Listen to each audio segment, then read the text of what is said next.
es una de las batallas épicas de la Biblia. Un ejército de nómadas emerge del desierto y destruye las murallas de una ciudad fortificada. No mediante la fuerza, sino a través de la fe. La historia de cómo Josué luchó en la batalla de Jericó con trompetas se encuentra entre las historias más memorables y más controvertidas. Pero aquella no fue la única victoria de Josué. La Biblia relata que el ejército israelita avanzó hasta conquistar Canaán y asentarse en la tierra prometida. No hay duda de que los antiguos israelitas ocuparon la región que ahora llamamos Israel y los territorios palestinos. De hecho, sus exigencias territoriales aún causan graves conflictos en la zona. Pero, ¿empezó todo con la batalla de Jericó? Para contestar a esa pregunta, recurriremos a algunas de las últimas investigaciones arqueológicas y científicas y llegaremos a una conclusión sorprendente.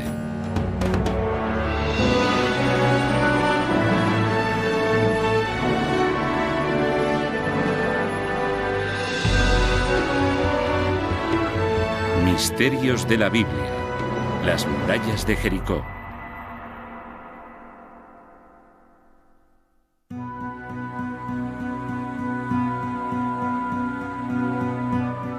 Oriente Próximo hace unos 3000 años. Una región que incluso entonces se enfrentaba a la violencia y a la guerra. En las montañas del noreste del Mar Muerto, un soldado se prepara para atacar. Es Josué, sucesor del gran líder Moisés y uno de los guerreros más famosos de la Biblia. Desde aquí, Josué mira al oeste a través del valle del Jordán hacia la tierra prometida.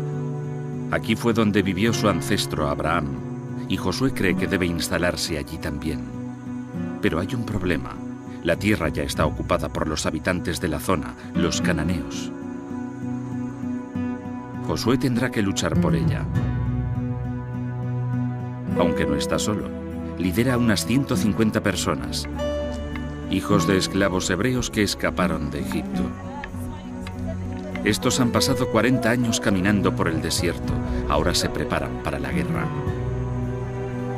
Su primer objetivo será la fortaleza cananea de Jericó. Es un momento decisivo en la historia del antiguo Israel, según la estudiosa del Antiguo Testamento Rachel Havelock. Es una historia sobre los comienzos, los orígenes de una nación, y en muchos sentidos es en realidad la historia del nacimiento del antiguo Israel.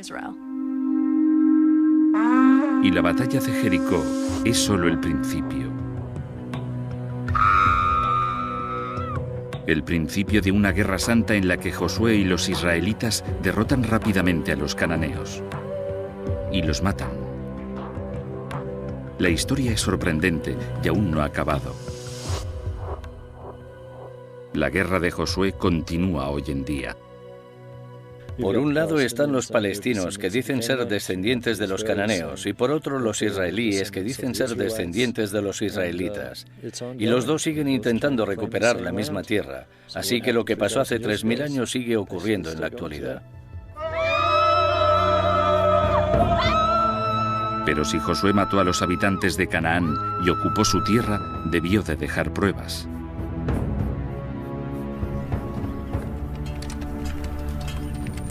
En realidad, sorprendentemente, hay pocas. No se han encontrado pruebas arqueológicas que confirmen la existencia de Josué. Solo tenemos la Biblia y el libro que lleva el nombre de Josué, pero se escribió alrededor del año 500 a.C. Más o menos 1000 años después de que Josué llevara a cabo aquella conquista. A pesar de aquello, muy pocos estudiosos afirman que la historia sea una invención. Muchos creen que podría estar basada en hechos reales. Como en la mayoría de estas historias, hay un poco de verdad en el fondo, sobre la que se construye todo lo demás. Saber qué hay de verdad detrás de la conquista de Canaán por Josué se ha convertido en uno de los mayores misterios de la historia antigua. Y la búsqueda de la respuesta es una historia de detectives de proporciones épicas. Ha intrigado a los estudiosos durante décadas. y ha traído a muchos de ellos hasta aquí, el enclave donde tuvo lugar la primera batalla de Josué. Este es el Jericó moderno, una ciudad oasis en medio del valle del Jordán. El arqueólogo Bill Dever es un experto en la historia de la zona. Jericó es un emplazamiento único, el más importante al sur del mar de Galilea y el valle del Jordán. Su historia se debe a que hay una fuente de agua. La gente de Jericó sigue usando la fuente que proporciona ese agua. Cerca de la fuente hay algo que parece una colina pequeña, pero es algo muy diferente. Es un montículo de ocupación, donde los habitantes de la antigua Jericó fueron construyendo sus ciudades, unas encima de otras durante siglos. Quizá una de ellas fuera la Jericó de Josué. Entre los primeros arqueólogos que intentaron descubrirlo estaba John Garstang, un catedrático de la Universidad de Liverpool. Sus informes de campo originales han sido conservados por la encargada del museo, Felicity Cobbing. Estas fotografías se tomaron entre 1931 y 1936. Las fotografías de Garstang documentan un descubrimiento increíble.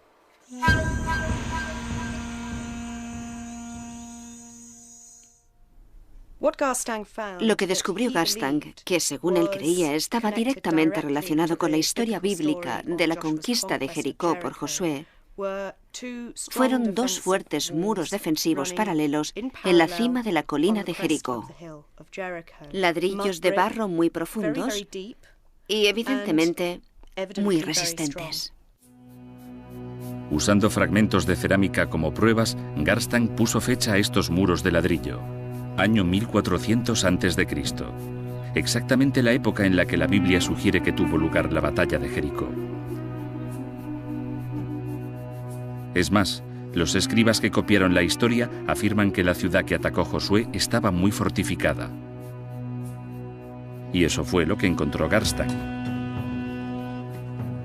Descubrió que los muros de ladrillo se habían construido sobre antiguas fortificaciones de piedra. Aquí se ve algo típico de un sistema de fortificación de mediados de la Edad del Bronce.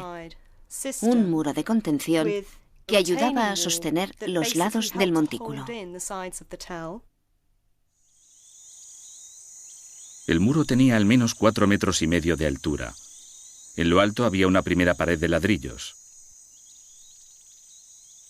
Después, una pendiente empinada cubierta con cal. Y finalmente, el muro de ladrillos principal de 2 metros de grosor y al menos 4,5 metros de altura.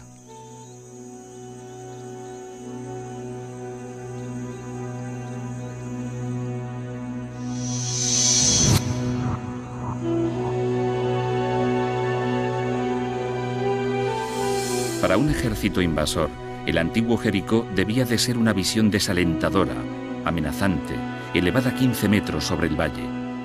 Parece que Garstang había descubierto aquí la ciudad que se describía en la Biblia.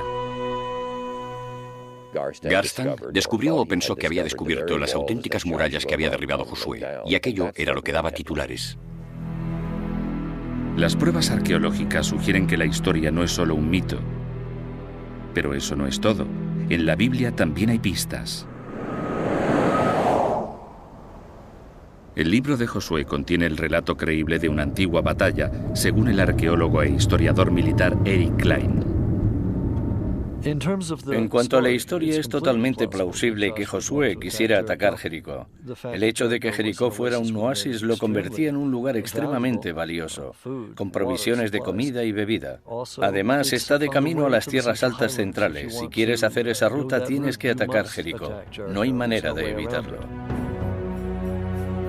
Y no solo es verosímil el campo de batalla, sino también la forma en que Josué dirigió la batalla. Según el texto, Josué parece ser un líder militar excelente. Es un general muy bueno, lo compararía con Patton o Montgomery.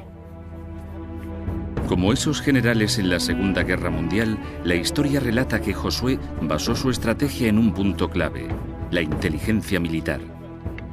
Según la Biblia, Josué envió espías israelitas a explorar la ciudad,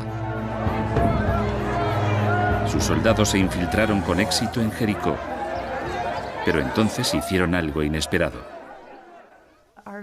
Nuestros trabajadores espías van inmediatamente a una posada que lleva a una prostituta.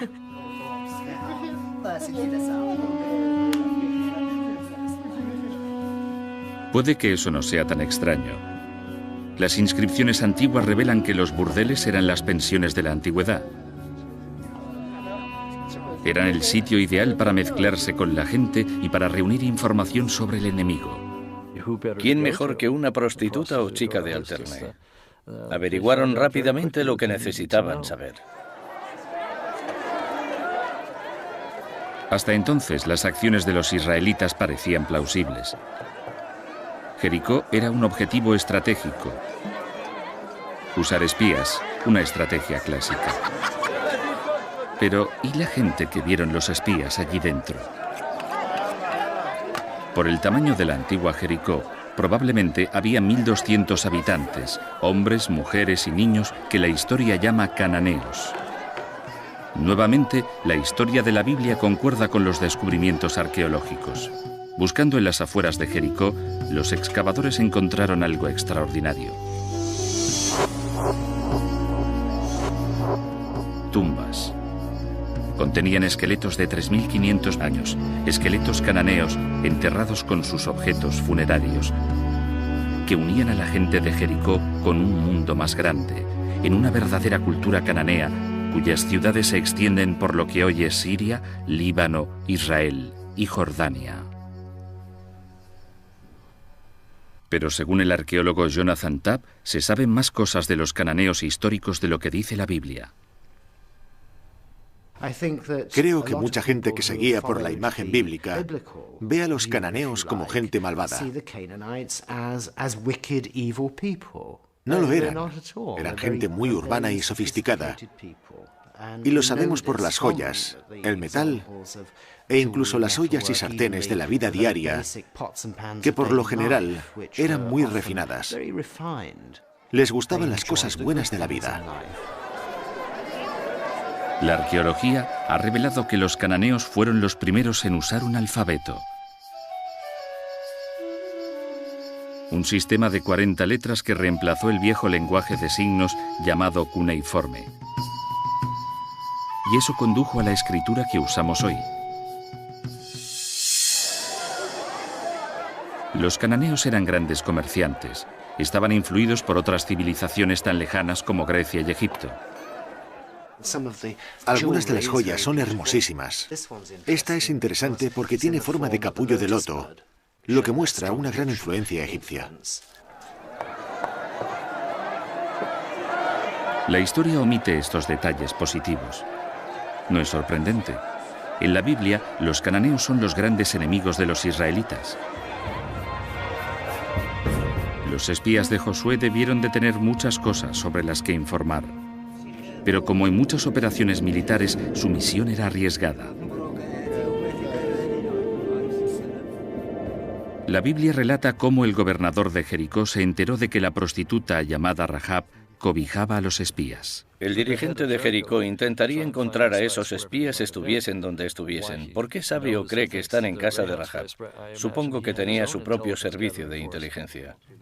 Según la historia, Rahab se enfrentaba a una difícil elección: entregar a los espías para que fueran torturados y asesinados o convertirse en una traidora y protegerles.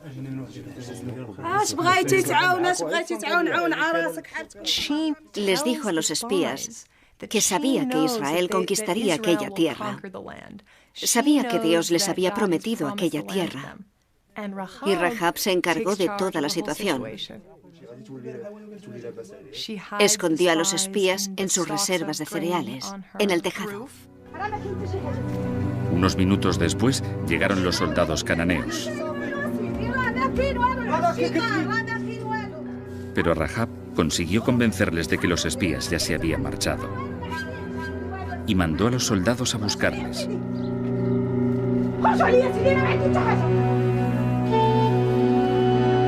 Antes de ayudarles a escapar, Rahab les hizo prometer que la protegerían a ella y a su familia durante la batalla. Los espías accedieron y volvieron al campamento israelita. Hasta ese momento, la arqueología y la estrategia militar encajan muy bien con el relato de la batalla de la Biblia.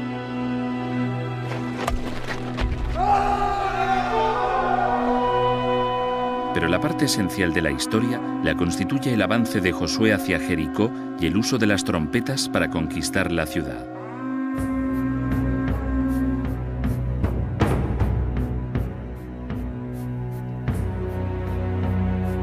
Según la Biblia, la primera táctica de Josué fue cruzar el río Jordán y establecer un puesto defensivo en Cisjordania, a menos de 2 kilómetros de su objetivo.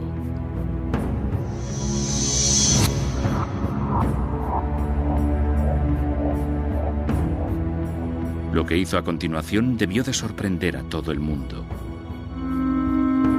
En lugar de dirigirse hacia Jericó, ordenó a sus tropas, acompañadas por sacerdotes que hacían sonar trompetas, que marcharan a su alrededor una vez al día durante 6 días.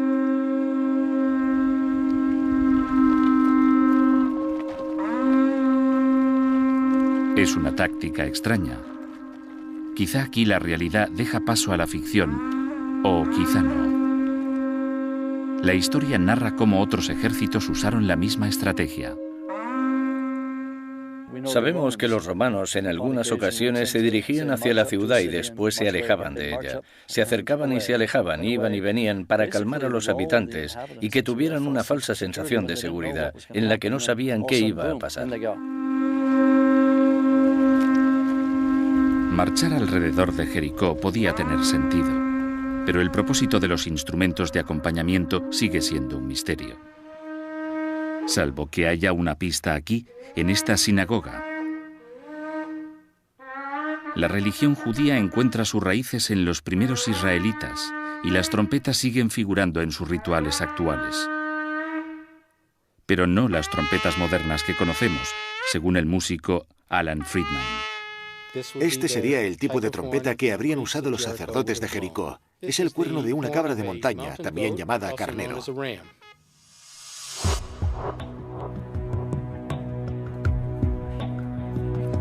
La trompeta de cuerno de carnero guarda especial interés para el especialista de sonido David Lubman. Es un experto en el papel del sonido en las religiones antiguas y está especialmente interesado en la historia de Josué. Hoy trabaja con Friedman en la dirección de un análisis de audio de la trompeta, con la esperanza de que arroje algo de luz sobre su papel en la batalla.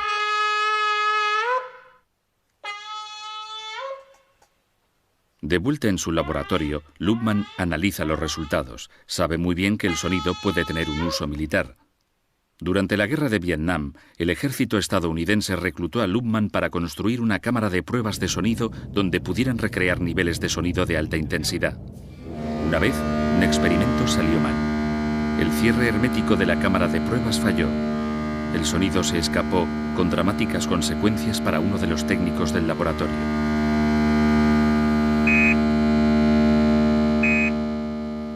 Uno de los técnicos, perfectamente sano y estable, al oír el sonido huyó, escapó aterrorizado y no volvió hasta muchas horas después. No quisimos decirle nada, pero de esa magnitud era el poder del sonido para asustar y sobrecoger a la gente. Quizá el sonido de la trompeta también tuviera un efecto psicológico. Es bastante intenso. Tenemos unos 93 o 94 decibelios de intensidad sonora a unos 3 metros de un cuerno. Si tuviésemos 7 cuernos, serían 93 más 8 decibelios y medio más fuerte. Es el nivel que se escucha en un concierto de rock. Podría ser que Josué hubiese usado la trompeta no como instrumento musical, sino como arma. Creo que el sonido juega un papel importante en el libro de Josué para crear una sensación de sorpresa y sobrecogimiento. Pero de acuerdo con la Biblia, Josué no solo se valió de las trompetas para crear sorpresa y sobrecogimiento. Un asedio así podía continuar durante años. Pero apenas una semana después del ataque de Josué, la batalla llegó a su punto álgido. El 7º día, los israelitas rodearon la ciudad, no una, sino 7 veces. Entonces los 40.000 soldados emitieron un ensordecedor grito de guerra. Pensemos en ello como alguien de dentro de Jericó. Llevamos una semana observando a esa gente y de repente empiezan a chillar. Gritan en el momento en el que tenemos que decirle a nuestra gente, cuidado, aquí vienen. No podemos oírnos ni decir nada. Los israelitas, por otra parte, sabían exactamente lo que estaban haciendo y no necesitaban hablar. Así que el escándalo debió de ser atronado. Es en este punto donde la Biblia hace su afirmación más espectacular.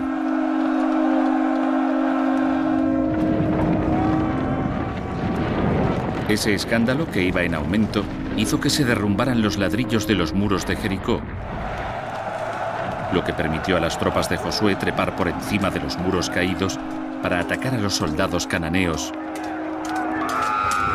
y para masacrar a todos los que había dentro.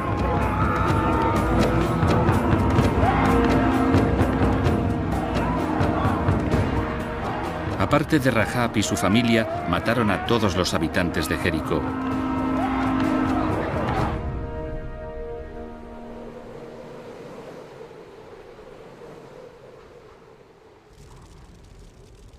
E incendiaron su poderosa ciudad.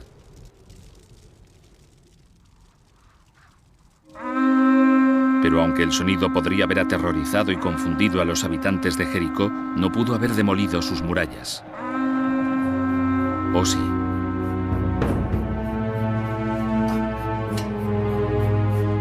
La posibilidad intriga al catedrático Barry Gibb del Departamento de Investigación de Audio de la Universidad de Liverpool. Ayudado por su colega Gary Schiffer, examina el impacto físico del sonido sobre objetos sólidos.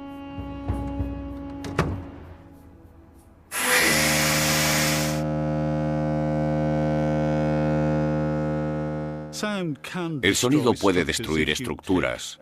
Si tomamos como premisa que el sonido es una presión es una fuerza y cualquier fuerza lo suficientemente grande mueve un cuerpo.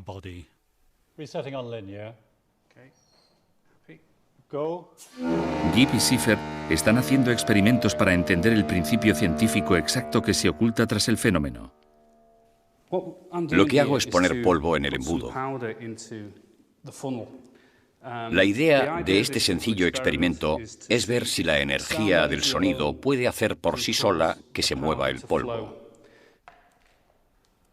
Para el experimento usan un polvo muy fino, yeso, porque creen que si el sonido puede mover el polvo, también puede afectar a un objeto sólido. El nivel y el tono necesarios son producidos por una trompa gigante situada en la habitación contigua. Los dos científicos están en una sala de control remoto. Empieza el experimento. ¿Lo restauro para el lineal? Sí. ¿Te gusta la toma? Sí. Vale. Cuando la trompa no suena, el polvo descansa sobre el embudo. Cuando está encendida, sucede algo increíble. El polvo circula como si fuera un fluido. Sigue siendo un misterio por qué sucede esto, pero el profesor Gibb cree que las ondas sonoras rompen los enlaces entre las partículas de polvo. El efecto es espectacular y sugiere la posibilidad de que un objeto sólido también se vea afectado. Esto es un ladrillo similar a los que debieron de usarse para construir los muros de Jericó. Ahora queremos reemplazar el polvo por el ladrillo y repetir la prueba. Se repite el experimento. Si el ladrillo se desintegra, podrá explicar lo que hizo que cayesen los muros de Jericó. Los niveles de sonido producidos en esta cámara de pruebas son mucho más altos que los de las trompetas de Josué. Si el ladrillo no responde aquí, es poco probable que hubiese sido dañado en Jericó.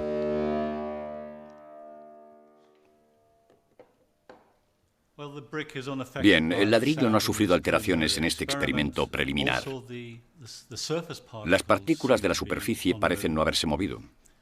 Por todo esto, yo diría que puede que los muros de Jericó se derrumbasen, pero no fue el sonido el que lo causó.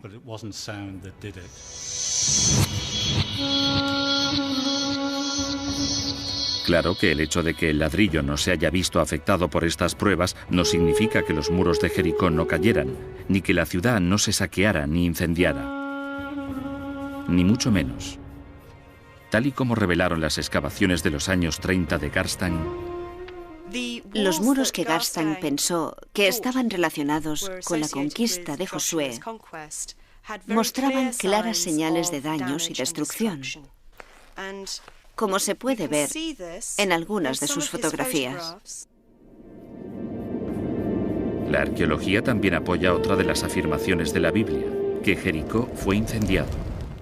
Probablemente lo más sensacional que descubrió fue la destrucción total a causa del fuego, de las murallas y puertas de la ciudad, de las tiendas y las residencias, pruebas realmente dramáticas de aquella destrucción.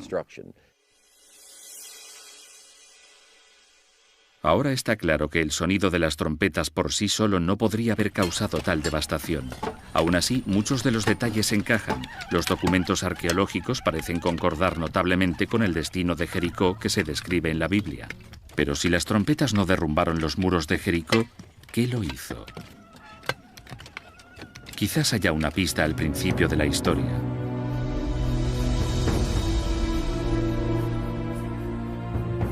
Según la Biblia, cuando los sacerdotes israelitas que dirigían el ejército de Josué llegaron al río Jordán, ocurrió algo increíble.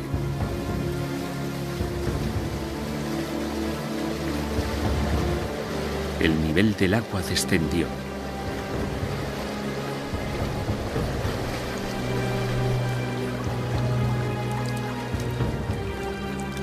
Los sacerdotes se abrieron paso a través de un camino sin agua.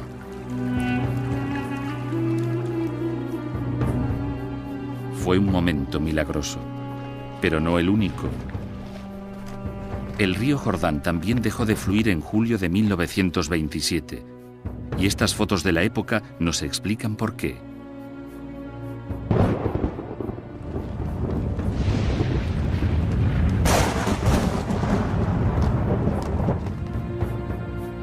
El Valle del Jordán sufrió un terremoto que causó corrimientos de tierra que formaron un dique en el río durante 2 días, al igual que sugiere la historia.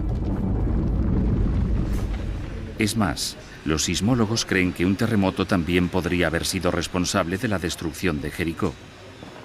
La explicación exacta queda clara en el Instituto Sismológico de Israel.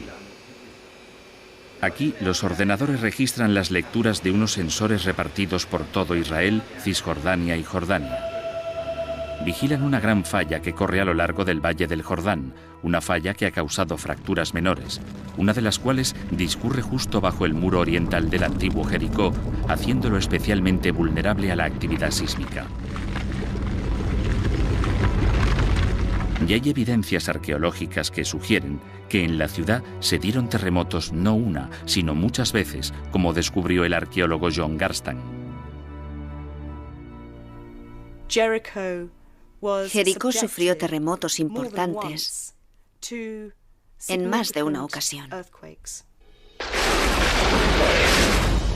En los niveles más tempranos encontró grietas muy distintivas que separaban enterramientos anteriores.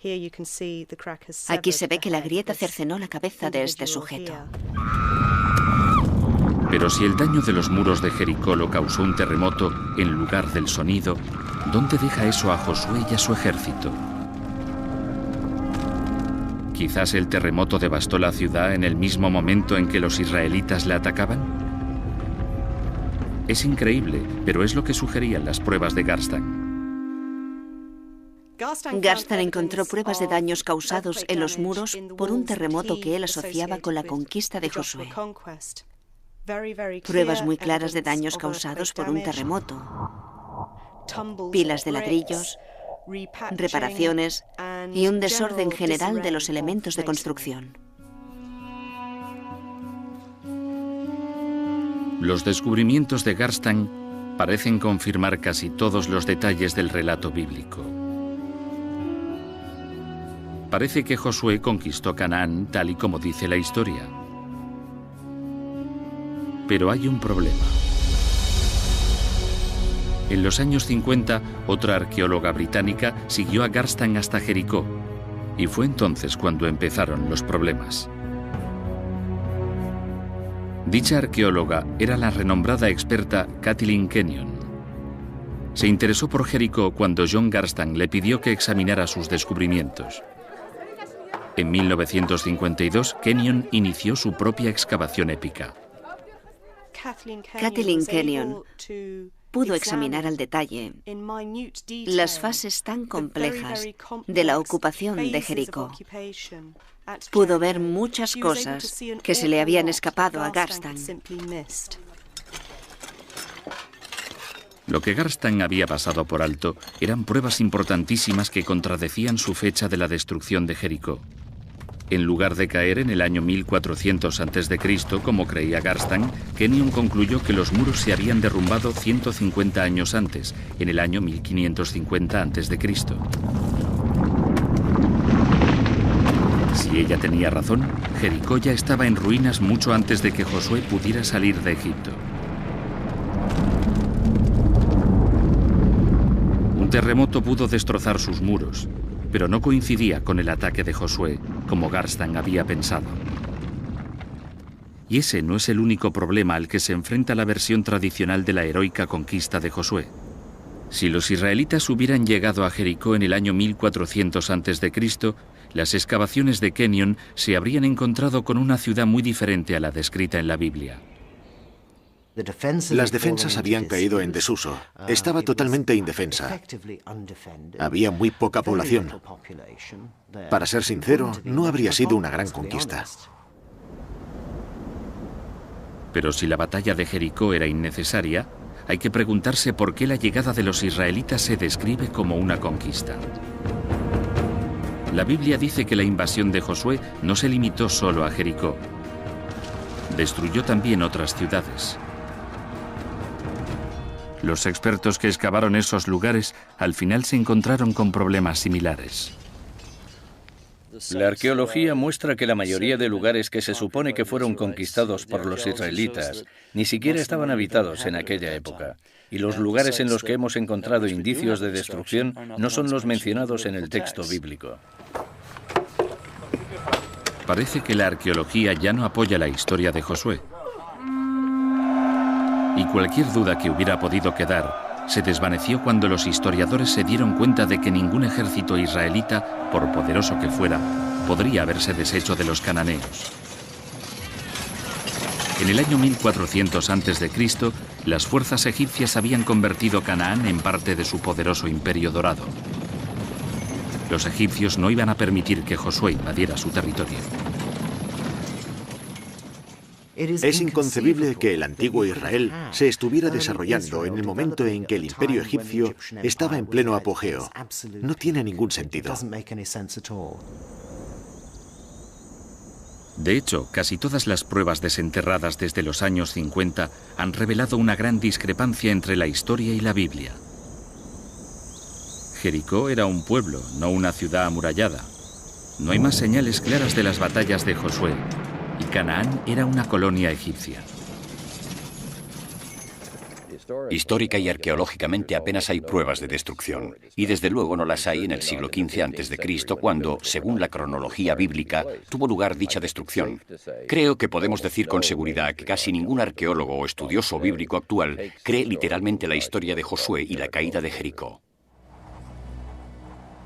La milagrosa batalla de Josué parece ser un mito, después de todo. Pero eso da pie a una nueva y emocionante pregunta. Si los israelitas no invadieron Canaán, ¿cómo llegaron allí? Para contestar a esta pregunta, necesitamos un punto de referencia, la primera fecha que con seguridad evidencia que los israelitas se encontraban en Canaán. Solo así podemos reconstruir lo que realmente ocurrió. Ese punto de referencia nos lo proporciona un interesante descubrimiento hecho en Egipto. Esta es la estela de Merentá, el documento de una campaña militar egipcia en Canaán dirigida por Merentá, hijo del faraón Ramsés II. La estela de Merentá, también conocida como la estela de Israel, es la primera mención de Israel fuera de la Biblia. Creemos que data más o menos del año 1207 a.C. Si los israelitas vivían en Canaán en el año 1207 a.C., la conquista de Josué, de haber tenido lugar, debió de haber empezado algún tiempo antes. La pregunta es, ¿cuándo? No hemos encontrado pruebas de una conquista en el año 1400 a.C., la fecha tradicional. Sin embargo, hay pruebas significativas unos 150 años después. Si avanzamos un siglo y medio, más o menos, llegamos a un muy buen momento en la historia, durante el cual es mucho más factible y las pruebas arqueológicas pueden apoyarlo más. Las pruebas arqueológicas de alrededor del año 1250 a.C. son sorprendentes. Revelan un mundo cananeo que se vino abajo, a menudo en medio de fuego y destrucción. Al principio, los descubrimientos apoyaban la idea de que la conquista de Canaán había tenido lugar tal y como narra la historia, pero en una fecha diferente. Esas esperanzas pronto se desvanecieron cuando otras excavaciones en el resto del Mediterráneo oriental revelaron algo completamente inesperado. Fuera lo que destrozó la sociedad cananea, también golpeó a todas las civilizaciones de la región. Y estaba ocurriendo algo más, algo mucho más dramático.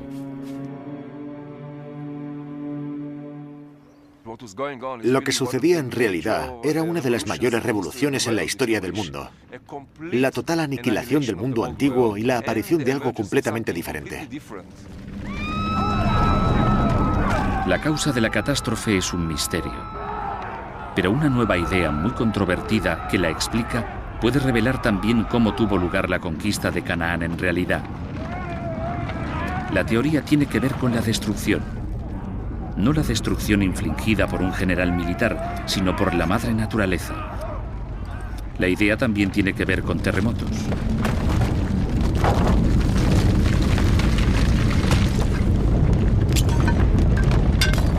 Pero con una gran diferencia respecto a los temblores que habían destruido las murallas de Jericó 300 años antes. Esta actividad sísmica afectó a todo el Mediterráneo oriental. En este mapa se han señalado las ciudades destruidas entre 1225 y 1175 a.C. Algunos de los lugares son grandes. Está Micenas en Grecia, Troya, la famosa Troya de Anatolia, y más abajo tenemos un grupo de lugares en lo que hoy es Israel. Otro mapa nos muestra la actividad sísmica significativa registrada en la misma zona durante el siglo XX. Si superponemos un mapa encima de otro, surge un patrón increíble. Prácticamente hay una relación de 1 a 1. Allá donde tenemos un grupo de antiguos asentamientos destruidos, tenemos un terremoto moderno de alta intensidad en la misma región. Hasta hace poco era inconcebible que la actividad sísmica hubiera podido causar tanta destrucción en la misma zona y al mismo tiempo. Pero ahora puede explicarse a través de un fenómeno sísmico llamado tormenta de terremotos. Durante el último siglo, los estudiosos que observaron la actividad sísmica en Turquía se dieron cuenta de que los terremotos avanzaban por la falla de Anatolia Norte. Solo durante los últimos 4 años, los temblores han causado 18.000 muertes y han dejado sin hogar a innumerables personas. Parece que si no hay un terremoto grande que libere toda la tensión de la falla inmediatamente, a veces hay un terremoto más pequeño que libera la tensión en una parte de la falla y pone presión en el siguiente segmento, que al final se deshará de ella, y así hay un alivio de la tensión a lo largo de la falla.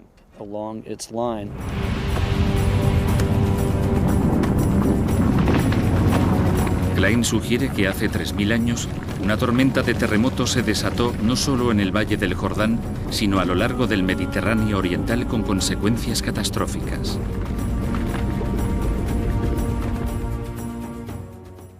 Creo que las rutas comerciales se cortaron. Al final iba a llegar una rebelión interna cuando la gente tuviera hambre y se acabaría con una caída del sistema en la que todo fracasaría. Y fue la catastrófica caída del viejo orden mundial, incluida la civilización cananea, lo que explicaría cómo se asentaron en Canaán los primeros israelitas. No mediante la conquista, sino gracias a un simple oportunismo. Era una época en la que podían aparecer nuevos grupos, establecerse tanto ellos como los israelitas, y aquella gente a la que llamamos israelitas o protoisraelitas se aprovechó de la agitación para entrar en zonas que no estaban densamente pobladas. Esto se aleja mucho del relato de la Biblia.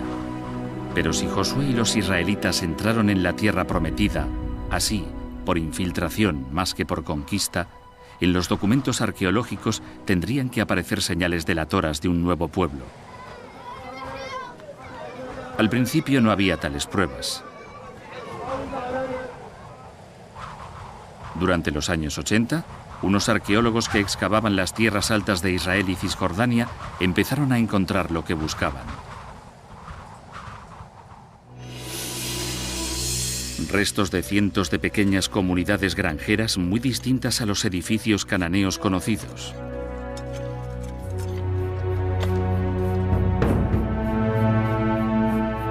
Entre los arqueólogos que las descubrieron se encontraba Israel Finkelstein.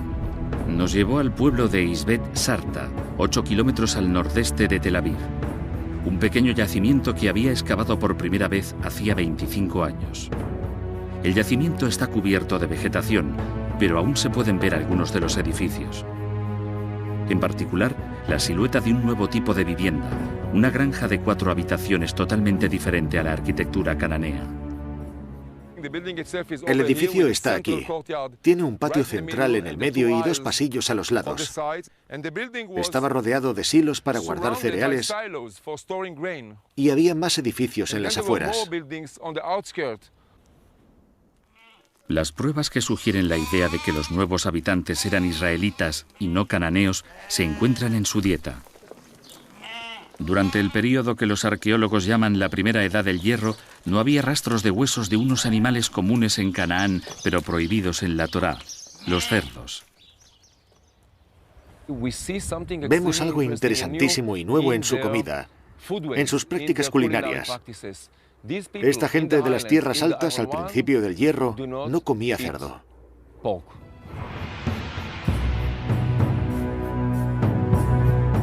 Esta idea de un asentamiento pacífico en Canaán ha sustituido la creencia de que los israelitas llegaron a Canaán tras una conquista militar.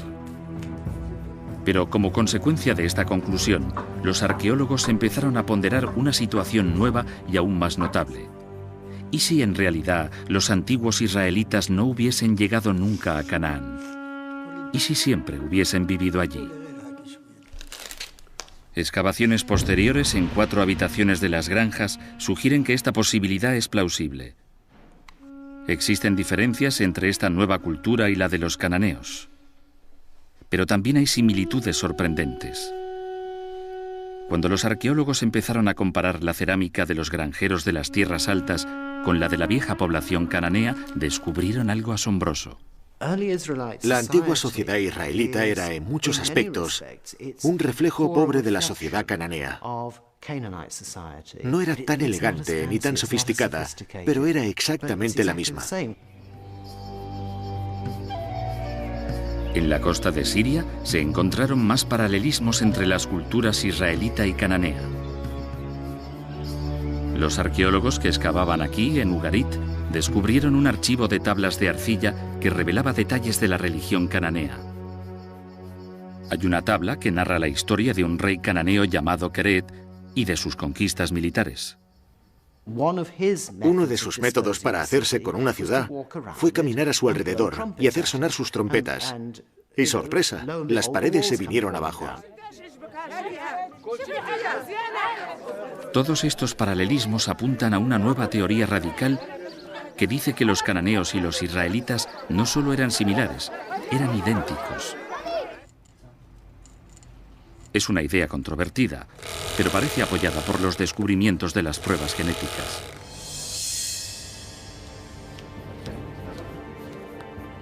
El antropólogo cultural Yossi Nagar ha estudiado antiguos esqueletos cananeos. Comparando su ADN con el ADN de la población actual de la región, ha llegado a la conclusión de que muchos de los judíos, árabes israelíes y palestinos actuales comparten una herencia racial común. Esto sugiere que sus ancestros, los israelitas y los cananeos, eran la misma gente. Los israelitas y los cananeos son lo mismo, pero están separados. Están separados por la teología, no por la biología. Son lo mismo. Si esta controvertida teoría gana aceptación, la historia que hay detrás de Josué y su conquista tendrá que revisarse completamente. Josué y su ejército israelita no llegaron a Jericó y mataron a los cananeos. Eran cananeos. No eran invasores militares, no asestaron un golpe a las grandes ciudades-estado de Canaán, ni aniquilaron a la población cananea. Me parece que la mayoría de nosotros cree que los israelitas eran cananeos, quizá granjeros y agricultores que fueron expulsados de sus tierras por sus señores cananeos. Eran gente que escapaba de las ciudades-estado cananeas que se derrumbaban, huían del servicio militar, de los impuestos, y encontraron un punto de apoyo en algún lugar de la frontera de las tierras altas escasamente ocupadas. Si esto fue lo que pasó, el origen del antiguo Israel no es lo que se describe en la Biblia. No hubo batallas milagrosas, no hubo conquistas militares, no hubo infiltración masiva. Solo un grupo de campesinos y nómadas cananeos que se asentaron en las colinas de lo que más tarde llamarían su tierra prometida. Pero si la historia de Josué y la batalla de Jericó son, en el fondo, producto de la imaginación de unos escribas judíos, ¿cómo supieron tantos detalles geográficos, militares e históricos? Una explicación podría ser que la llegada a Canaán fuera la experiencia no de todos los israelitas, sino de un reducido grupo de hebreos. A mi juicio, las historias las explicó un pequeño grupo que había cruzado el desierto. Entró en Canaán de un modo u otro y tuvo problemas con los cananeos. Y al escribir su historia siglos más tarde, la explicaron como si fuera la de todos los israelitas, pero en realidad, la mayoría de los israelitas nunca había estado en Egipto. Al escribir esta historia, sus autores la adornaron con otros elementos. Mitos cananeos como Keret, recuerdos dramáticos de muertes y destrucciones catastróficas y un conocimiento muy detallado del antiguo Jericó. Yo supongo que se inspirarían en varias tradiciones diferentes que tienen elementos en común. Las unieron. Se sabe que Jericó era un lugar de mucha actividad sísmica, así que los muros solían caerse. También pudo haber existido un personaje histórico, y podemos llamarlo Josué, o tendríamos que inventarnos a alguien con el mismo nombre. Si combinamos estos ingredientes, tenemos la historia de Josué y la captura de Jericó. Aquí, al fin, empezamos a percibir qué hay de verdad tras la historia de Josué y la batalla de Jericó. No es una historia real, sino muchas, entretejidas para dar un mensaje, no sobre la historia, sino sobre la libertad y la fe. Si miramos la historia con lupa e intentamos demostrar que todo lo que dice es históricamente cierto, creo que perdemos la perspectiva de lo que los autores bíblicos querían expresar, que era la liberación. La liberación de un pueblo que no esperaba nada, pero que, con el tiempo, se convirtió en una nación poderosa. Y creo que la historia aún puede leerse así, metafóricamente, una historia sobre una nueva tierra, un nuevo comienzo, una nueva manera de ver el destino humano. Quizá este sea el legado y la tragedia de la batalla de Josué en Jericó. Que la liberación de un hombre significa la opresión de otro. Que la batalla ficticia se ha convertido en un conflicto real y terrible. 2500 años después de que los escritores la describieran, el derramamiento de sangre aún no ha terminado.